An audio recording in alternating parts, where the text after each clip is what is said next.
nyaya yakambouya musi wa 14 March samahati awa wauya kofurema munda ndakatengeserwa ndilucia mambo achibva aitonga obva ati nyaya yenyu maurira maita ifanira kunge iri kuuya ina lucia zvinobva mauya muina chii inini ndichauya kumunda ikoko kundoona munda wacho nalucia noti vati lucia iri kurwara saka ndikandaona lucia ndakaona nemunda wacho opa tichazoona toita sei. Saka chichamutso ndinoti musi wakazofa Lucia musi wa 8 ndakazoona samahati musi wa 8 April uno mwedzi uno 8 August ndo pakazoti musi wa 8 ndovanga unoigwa Lucia samahati wakasiya mutumburi mumba wakauya pamba pangu nasabhuku wakasvika wakati auya munhu akakutengesera munda iwewe afa. Saka kubva izvozvizvi hapachina pako papanapa chako chawakusara nacho iwewe idzimba kundobva mukurasa maroka mese maamweni ndo pandakati hapana chakashata parega ndidzoke kuna mambo. Ndakavabvunza kuti wauya namambo ozokatoti kanisipo paine madzimai kati wauya navanhu vekwamambo here nekuti mambo akati ndichasvika ikove inini zvikanzi vakwasina vanhu vekwamambo pamusoro chikomana inini garai yapo garai kana togara totoumira mashure ndirende.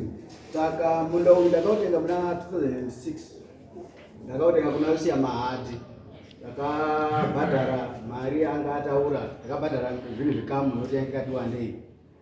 After that tapedza ndakazondiendesa kuna sabhuku John Babs Mondopera ndasvika pana sabhuku akati Lucia wewe wakuzoita sabhuku muvillage mangu ibva panapa ndakakutaura nenyaya yekuti waubvume uri kutengese minda yese mugomo rese renational park uku vanhu vese vari kukoko amakuru asabhuku akazoroswa vanhu kuma1960s. Saka amakuru asabhuku asi makuru ainyumba inyuma ukati Lucia bvati alright ndikadzokesera munhu mari yako akamupa ndikati anoione sabhuku mari yaandakamupa haachaione ini ndinoenda kutonyura ini ndari kuti inimi sabhuku mutaure murango ino wamunoda kuti tiwirirana ndakuda kuti mutaure murango ino kuti murikuda kuti tidini kuti tiwirirane nekuti mari yakapenda iyo akatotengesawo mari nzvimbo iyo netambudziko. Ndikanzi alright zvakanaka ini ndakuda akabva ati pamutete wake waitaura kuti kana kuti $100 akabva ati times 3 zvonga kuti ndakuita kuda kutotengesa sabhuku ndikati anoprobably ndotsvaga mari vanapa handanimbona $100 musocho. Ndikanzi ndotsvaga imwe $200 saka kana wazopedza ndobva ndazokuchiriwo chitembo ndakabva ndachizoenda ndikasvaka mari yasabhuku waya ndikapedzisa ukati alright chendawo rima ndakurima apedza akabva tichitsvaga umwe mutete tiende kwachesamanga ndakazoona mutete uya vataenda kwachesamanga zvakanaka ndorima ako right.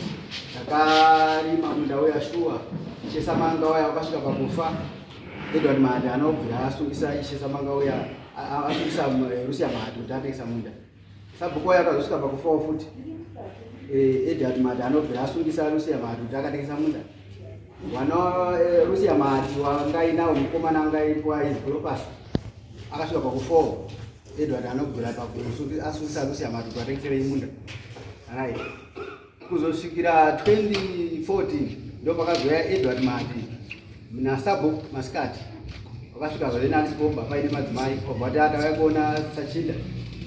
Isusu tiri kuona kuti Sachinda kuiswa waitwa panapo aifanira kuti agure munda uyu tasunga waya yedu apo pakati pemunda kanzi ndo patoti mugumire pa right. Wakaziva kuti hapo panapo wakabva wazoenda kutaurira Lucia anga wakasvika ari masikati obva waendawo wakazobva wataurira ndifona ndozvaitika ndikati ende motaurire sabhuku kana kuti motaurire mbuya Mahati akatitengesera muzoti zuruzi kudini. Wakasvika pana mbuya waya wamutaurira zvikanzi musaende kuita noizi naye bandiwo zvangu tabamini wane hasha neusinyi huru wabata ende warufuri wanga vanhu vemuvillage munomu kuti wewe waitorerwa ubango munda wati gospel ndo pakachizonzi wakanzi mukaona asvika musati noizi naye kuti munotema right kazi ndichapidzana naye ndo pawangodaro wangouya kurufu right because anowanza kuti akauya kurufu ndo paangotanga nyaya dzacho kana akagara hapana chaanongoita nenzvimbo dzacho right ndo pawakazoenda vamene wakaenda komira papi wobva wazoya pamba pangu usiku kuma10 vanhu vakorara ndopasvika gogoi madzimai bharambari mba papaine mukoma wangu ainzi asi wefemiri kuti chinda asi anga ndori mukoma wekunana mai ndo anga aripo ainzi ebhero ndobva abuda saka wakabva watosvika bva watomubata ebhero uyo anga ataurwa nyaya panombosvika masikati obva abata uyu ebhero iya kwakanaka here roza mudara bhuku totatizokazi asingoti kotokurwa susu panapa itaura ngenyaya yemunda urunesewa usuzva vaitotapatutaura kuti bvai panapa pamunda pangu dii zvangodii ndiinda vakaita tataurirana zvikazi akumbona kutaurana yotokurova iwe zoizi mutonhano uye bhero yabva achindoti iya zvakumbodii kuda kuti achataura kuti inini handisi chinda zvichatotaurika aona kutoti orit ndochidini kuti ndipukunyuke munyaya zvikanzi orit chisaina pepa saina pepa iye samari ndavabudisa bhiri yake nepepa zvikanzi saina kuti inini chinda zita rinyora zita rako uyu bvanyora kuti ebhero nyora senemu zvikanzi kuti bhanori kuti ndinyorese senemu yekuti yangu inini ndinobva ndazi iwewe watisenzesawo sichinda vangonyora kuti chinda zvikanzi right nyora nhamba dzekuchitupa vanyora nhamba dzechitupa dzakanyora ngedzi handii nhamba dzechitupa ngedzepaporema getsi zvikanzi right chinyora kuti ndakuitana namahatu kuti handichadzikiba ndakuguma ngemutundu uyu vangonyora zvazvitawandisa mahati zviya zvese chuza pepa racho kwakurusikusa madiva vatora pepa riya vadzvarisa munhu vaaenda right ndo pandakazozvizwa kuti ndo zvaaita vatachiuya inini kwakuenda kuna mbuya mahati uya mbuya ndizvo zviriitika pamba muruzvizwa zvakamira sei zvikanzi mbuya mahati ndo zvauri kuita wakatouya panapa tikatomhoresana navo panotaura kuti ndo zvauri kuenda kuti saka andishenyi kunditaurira inini paonini hano problem iwe nyaya iyi usashiva tikati ndanda kuti ndakuporisa zvikanzi usaenda koporesa ndingopedzerana nawo muyaidi wafone vafonera baba wavanobata foni vazofonera mwana wacho afonera mwana wacho akabva ati shuwa maiyo takasvika kwachinda zvikazi zvamakaita kwachinda handidi kuzvizwa ibvai magumisira wako wari uswera ati pane nekwachinda anomboziva noti tende chakabve wako aindobva harara aisvika ari kutoya kuona mai wake ndiuchengeta mai wake ndipaipokuti anditendo takachengeta mai wake akutoshungurudza inini kuti ndakamusumaka irikese kuti pamuni ndakutengesa munda akaramba ngokuda kuti iye hana dambudziko ari kugara zvakanaka ari kuharara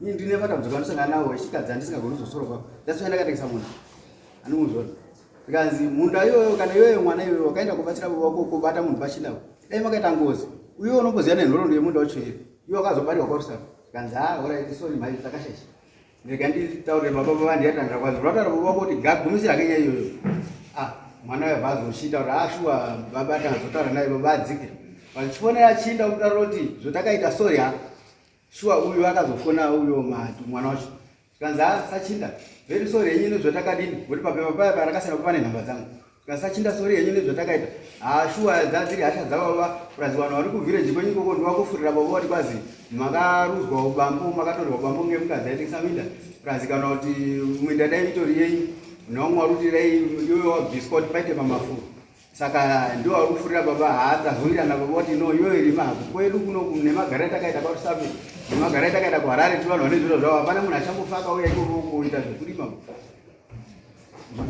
kumarizeva ndikati orit kana zvakadaro zvakanaka ndigai ndini hangu nandichifununguke ndandatoti varume imi zvamuti ndatoisa pori kuti mukangosvika futi mukaita futi izvozvo ndirumakara pori nganzi hatichaiti futi kubva 2014 iye kusvika nhasi 2026 anombozongobvira ndawaona kana patine 10 years futi anozombvira ndawaona kana kudii wazobva kuti rusiya mari wakurwarapo ndo pakazotanga kukrema kunokuwa kuti takasowirana nachinda takasainana kutara pepa iroro risimbona witness wasabhuku risimbona kana maminisi asabhuku kana kuti aishe samanga rimbona maminisi asamanga ekuti takawirana rakawira wakauya neusiku ndo takawirana nachinda dare rakawataura kuti matongere amuri kuda kuti munguva yanachinda maifana mauya arusiya mari kanzi rusiya ari kurwara ari kumba so ndirapera rusiya waya ubva chifu ndopaakushuya kuti kwazi inini ndatouya kuti nditokutaura kuti chiwakuguma nemuruko muwawo nenu ndatopera hapasisina munda wako. Munda iyoyo munda kaisa kofi, isa mabanana, ndo zvinhu zvandaisa. Ndabereka vana mose vari kusvika ma21 wese. Ndiri panzvimbo ipapo, vamwe vaifa neumwe mukadzi aifa, ndingoripo. Gurusia madai vebata maoko pamba pangu, handina neproblemu naye. Ndakandogara zvakadii ndandona. Ndofunga ndio mabhebe wana andakabereka vamwe vacho. Ndabereka ipapo wese vakandozimutasa, vese vandori muvillage mama ndopera ndiyo sapati mandopera ndiye sabhuku wacho. Wekutanga ndakapinda ari pakafa pakazopinda sabhuku munyowani ndiye uyu. Ana kubvira anditonga nyaya yekuti inini ndakafura mugano naRusia kana kuti nditonga nekudesana naRusia hana. Okay. Ndo mambo eko. Kala kupasora taizo. Anza ni Mahati.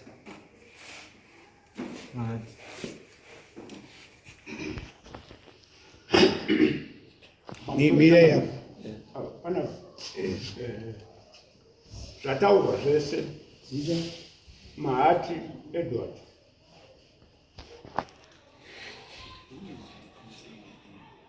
Taure. Zataurwa naChinda. Andiwirirani nazvo. Mina ndizo akamangala nyaya ndiyana. Nditi. Zita ndiye. Lazarus. Sachinda. Okay, amwira nazvo sei? Izvaakutaura nhasi uno hatina kumbofa takazvitaura, asi pakuti ini ndazvinzwa kuti munda pakurimwa apa pakutorwa naChinda. Ndakabvunza maiguru wangu, maiguru sei apa makutora kumunda kwenyu muchisanganisa nekwangu? Maiguru wakanditi ndepangu, kwako handisiko, ndiri kwangu, sekuti murume wangu newewe mamuri wemudumbu mumwe chete.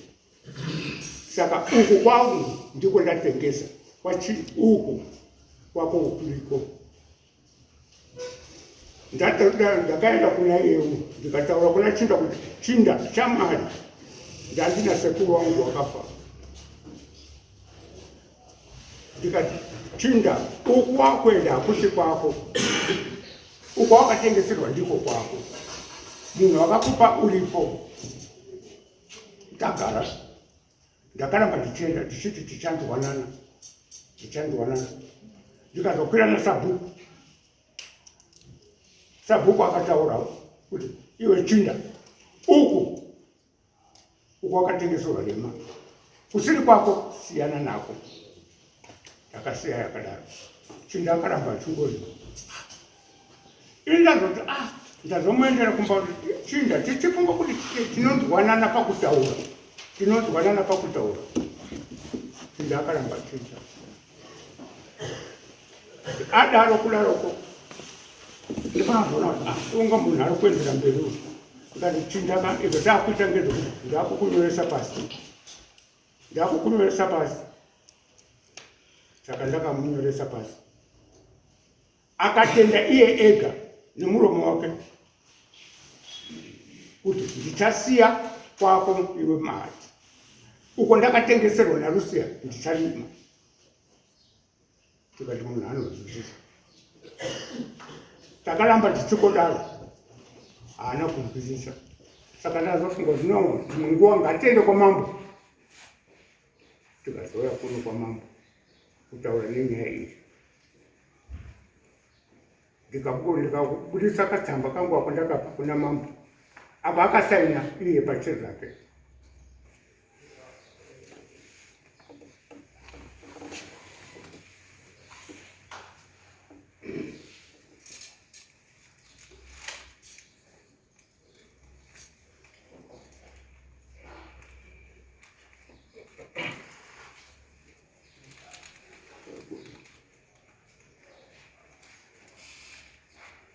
Katsamba kwandoda kuti muone apa. Iyo ndakazoisa pafoto. Iyo ndiyo yekunyorwa.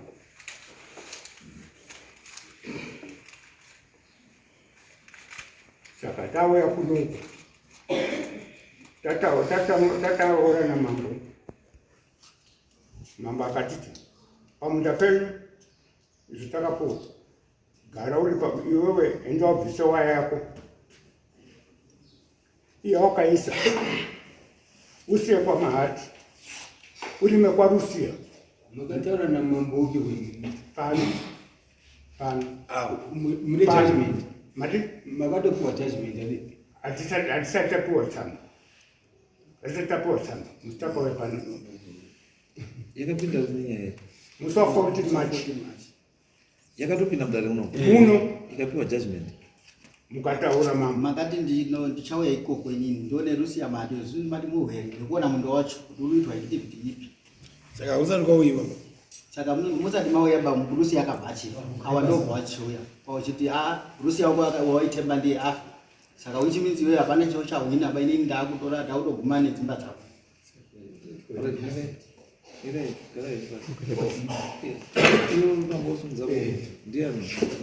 Mukomana wangu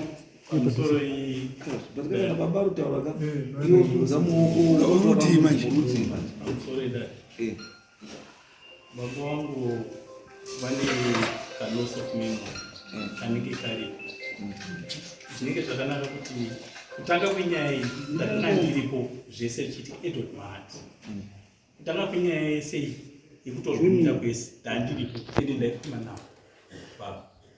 Saka ndinoziva kuti mastages ese atakafamba sei kusvika pazuva ranhasi ndina ndifamba nawo, ndina ndiri family representative yekuti kufamba nababa mufambire nyaya yangu. Saka ndiri kuona kuti baba vari kumisa maevents akawanda angotaurwa neuyu hatisi kuwirirana nawo kubva kumashure. Saka ndiri kuona zvakakosha kuti nditange ndatsanangura kuti kubva kumashure kusvika pazuva ranhasi events amiswa aomitwa nababa. Isu hatisimboda zvakawanda. Akatengesa munhu wandimai wako here. maiguru Right, akatengesa munda wendimai guru wangu, havasi mai wangu. Havasi mai wako. Tatichi Ndiamai guru wangu. Ndimai guru. Wana mai guru vari. Vana vamai guru handisi kuziva kuti kozvi zvakabva kumusha tandotese kunhamo. Because you see, kuti nyaya yenyu inoita complicated sei.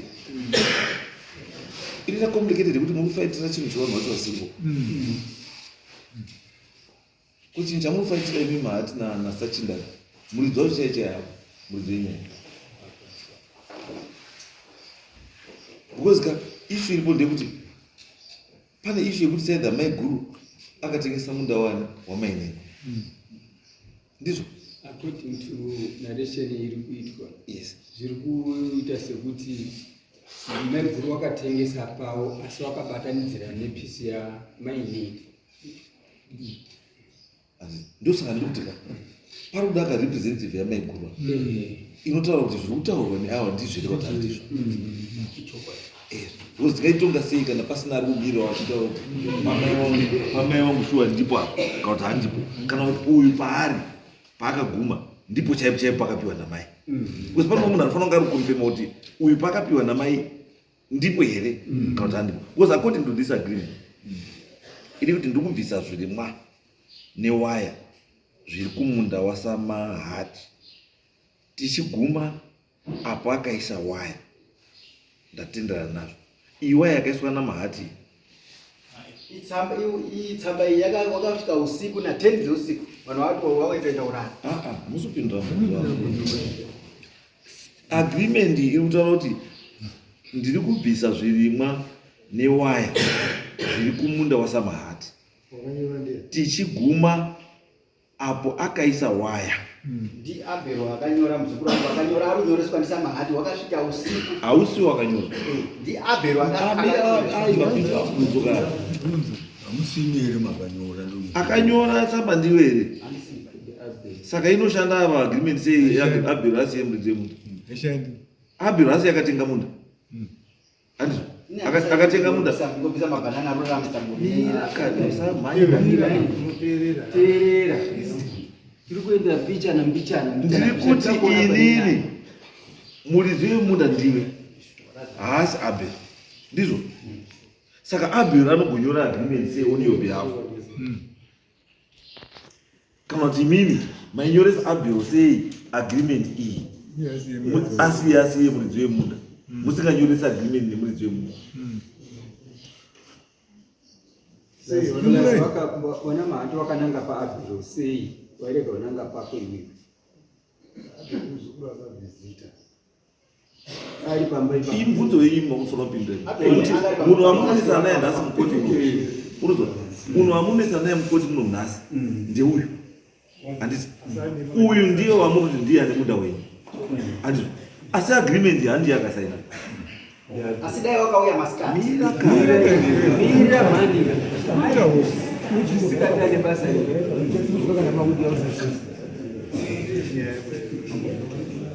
Uruzwa kuende kwenduto. Munhu wamunonesa naye nenyaya yemunda nhasi mukoti muno ndeuyu. Ndiye muridzi wechii? Wemunda. Ndiye akapiwa munda nani namaiguru wenyu. Handiti. But kwese dai ngiri pekuti. Handiti.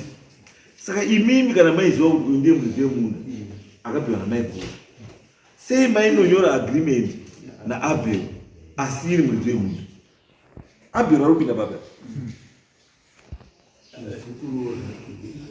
Patakasvika pamba apa tichitanga kunobvunza kuti tauyawo tiswanirwa mahati tikunzwa kuti muri kugara pamusha panapa zvisina mvumo yedu because pamunda apa ndepedu.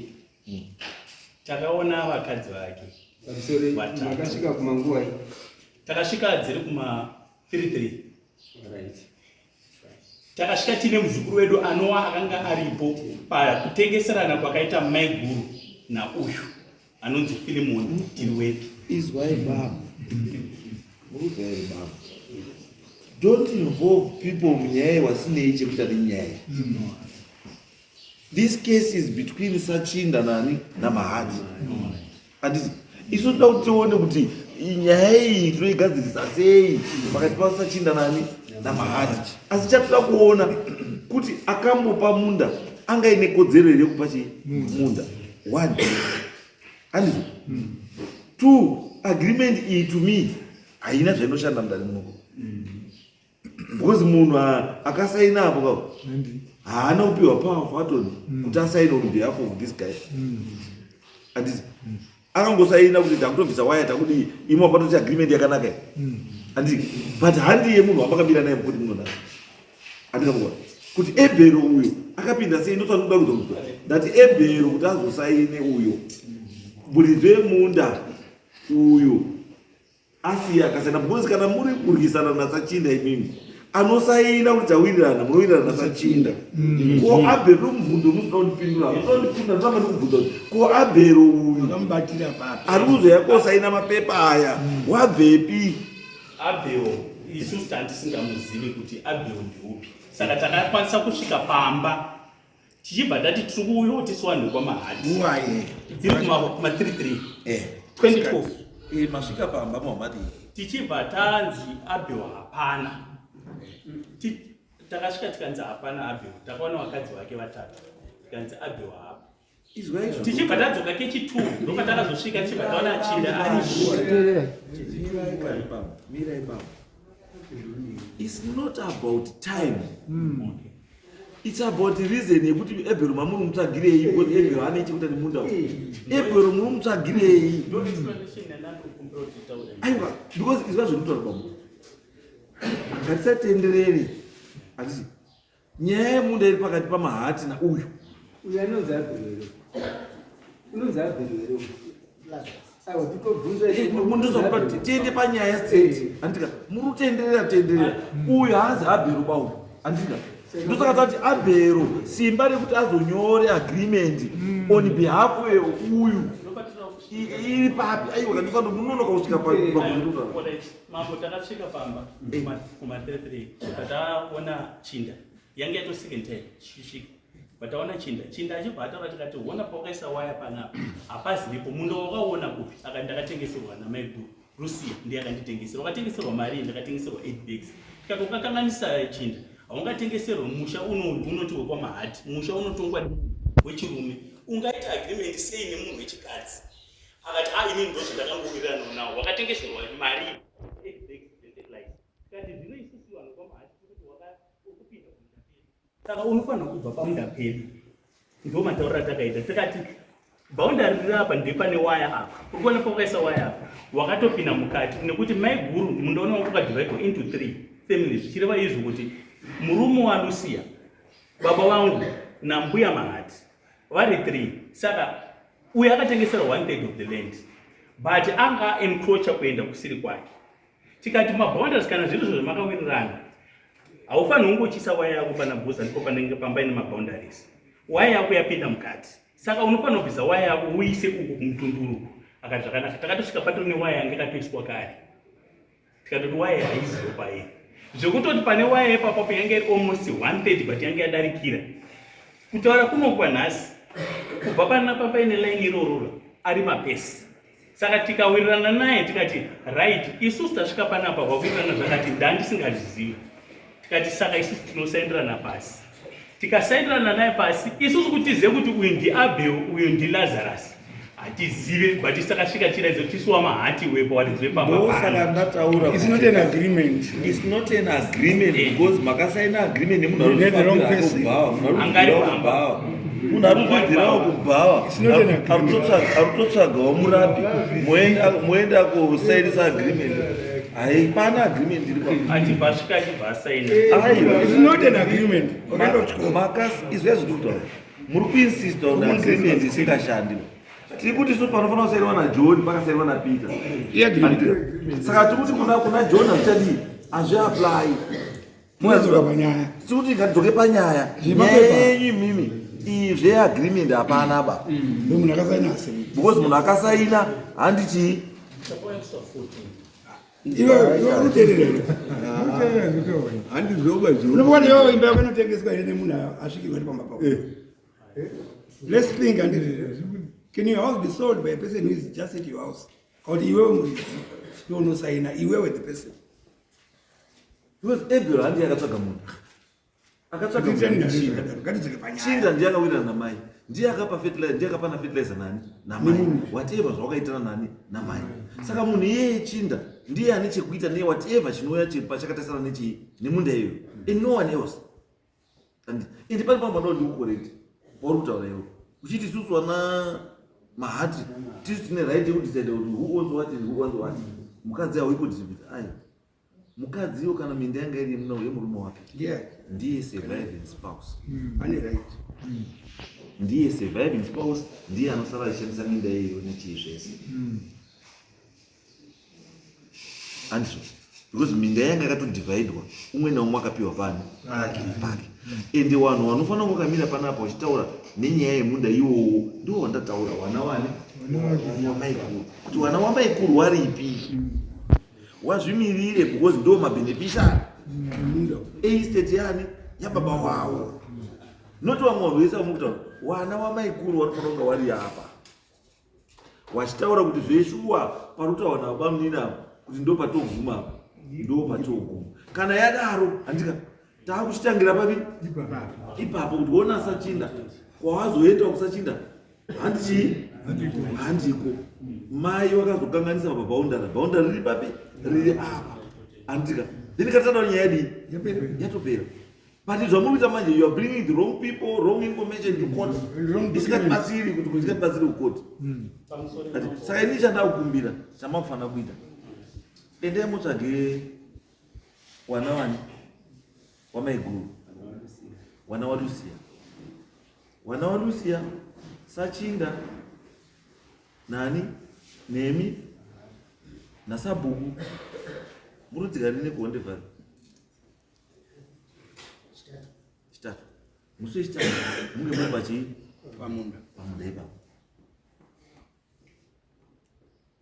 vanhu vaona zvamutaura zvese zvoonekwa zviri pachii then izvo nyaya yatopera papi musi wechitatu kana makuzoya makusvika kujudgment taona report yeinspection kuti inspection waenda ikoko waonei zvinhu zvakamira nharaunda iripo wana wamaiguru vacho varipo because chinoitika kuti nhasi uno nyaya ikai muri kuita mega wana wamaiguru vanokwanisa kuya next week vachitaura kuti aiwa wana wabamini wakatibida rendiani bhaundari handiro bhaundari rofaraka saka hapana zvitoitaita saka tiri kuti wana wamaiguru nemunhu akapiwa chi munda namai vavo ivo zvavanoziva handizvo nemi muri kuti bhaundari handiro because nzvimbo yaiti yakaganurwa kudhara into 3 handizvo mamawiranai pasva mawiranai moto zvinodzoka kuno kuti tofata increment izvo sanga sanga Friday 10 o'clock pamunda ipapo tatenda zvangu mambo tatenda sorry kudzoka kwandandaita ndichitaura it was because of judgment yatandakaita muswa 14 sorry kupinda kwatandakaita mudare mambo achititaurira kuti iko zviri zvimane kodzero yekubvisa waya yenyu muchienda kunoisa iko zviri zvimuchitobva endai munobvise waya yenyu muise pakakodzera mambo kati vari kuuyako kana tiri kuuya inspection it means there was no judgment. hapana decision yakaita. Judgment was supposed to come after visit. After visit. Saka visit haisati yaitwa, so hapana judgment. Saka judgment ichauya after Wednesday. And thank you. And the next case.